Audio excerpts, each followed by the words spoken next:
punished. And Well, instead, they're being bailed out and saved. This is the debate going on right now. I Whether think those who made mistakes should be punished, and then they will learn from their mistakes. Well, this is called moral hazard, and the argument is that if you bail out banks or if you bail out failing companies, they won't understand that mistakes lead to having your throat cut in the marketplace. What do you think, though? I think that in these particular circumstances, if we hadn't in the West bailed out the biggest banks, there was a real danger of confidence in money, in borrowing, confidence in the financial market simply disappearing. And I think that... So it's a catch-22 situation, really. Yeah, but there are people who used to work for Bear Stearns or used to work for Lehman Brothers who would be raising an eyebrow at the suggestion that nobody had paid a price for the extraordinary difference between the sort of risks bankers were running and the rewards they were getting, and then the losses they made because the risks proved to be a long way too big.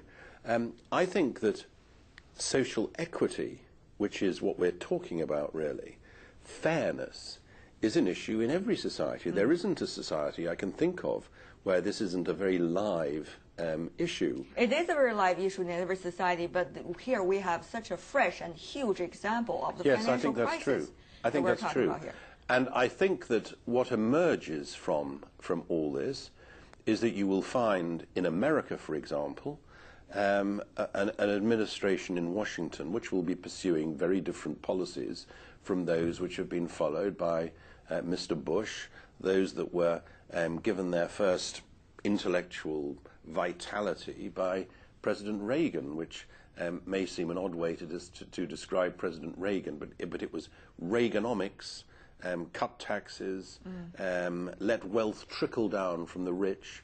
It was that which started a revolution in economic policy in the United States, and we're now living with the consequences in huge deficits. And those ones that have not been punished, and it's not likely to be punished from what we have seen so far, is it because there is a revolving door effect, as they say, in the American and even in the European politics, that those on the Wall Street might likely go into the Pennsylvania Avenue and even into the White House, and therefore everybody have the same value system, the same paradigm in their mind, and everybody is not making mistakes according to the others in the same group? I think it would be very unlikely if Senator Obama, who I think will win the American election, was to surround himself by people who'd clearly failed in the jobs they were doing on Wall Street. I think he will be advised and will appoint senior figures from the American financial community.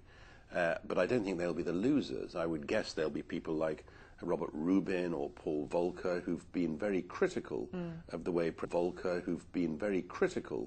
the way President Bush has conducted economic policy. But you know, only the other day we had Alan Greenspan, who used to be regarded everywhere as the savior guru, of the free market. Absolutely, as the great sage of our time, admitting there had been a flaw in his thinking. Well, you bet there was a flaw, and the flaw was the belief that banks, insurance companies, financial institutions would regulate themselves because it was in their own interest to do so. I'm afraid their greed was much greater than their sense of the importance of regulating their own activities. Chris Patten is our guest today, and we're going to continue our discussion right after this break. We'll be right back.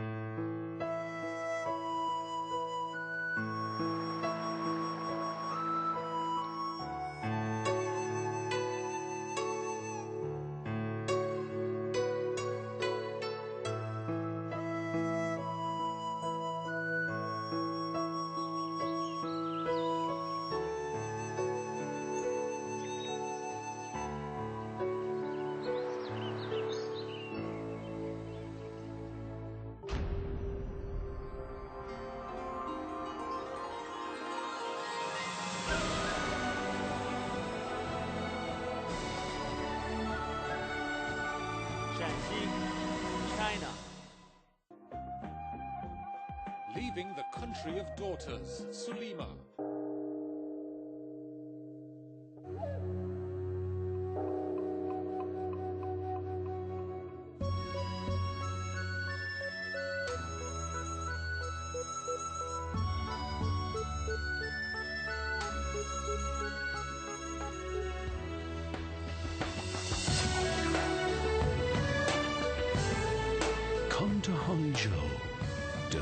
uncover the mystery of China.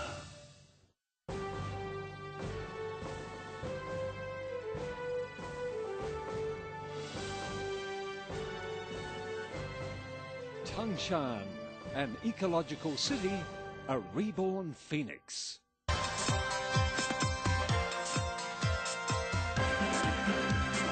More fun, more opportunities, newer city every day. It is here, my dreamland, Yiwu, China. Thousand Island Lake, the ideal place to relax. Hangzhou.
Welcome back to Dialogue, and welcome back as well, Chris Patten, our guest for today. Thank you.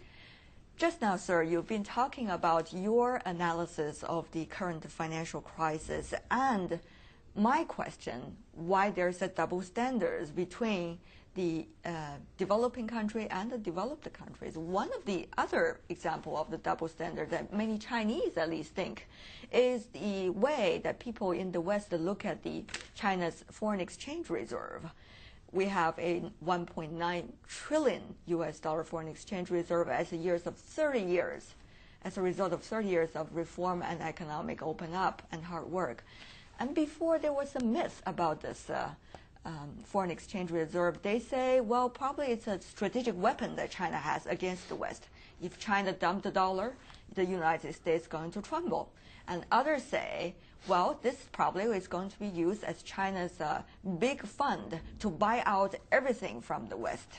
But now, sir, with the financial crisis, everybody is saying, well, China, probably you should use your 1.9 trillion on us. Save us. So once again, isn't there a question of double standard again with the emerging economies such as China? Well, let me make it clear from the start that that's never been my view, but I recognize there are people who take that point of view. Mm-hmm. And there are not just a few of them, there are quite many of them. There are too many. And I've denounced it in the past. For example, when CNOOC tried to purchase Unocal, it was blocked by Congress, and the administration came under great pressure, and that struck me as being a terrible decision, because China had the resources, and if you cut China out of legitimate oil exploration and dealing, then you push China into all sorts of other things. So my own very strong view is that if we in the West expect China to use its resources for the good of the global economy, then China has to have a more significant place in making the policy for the world. When people talk about reforming the global financial architecture, it's a phrase that we'll hear until we're sick of it in the next few years. When people talk about that, the fundamental issue is that China, India, Brazil, the other emerging economies,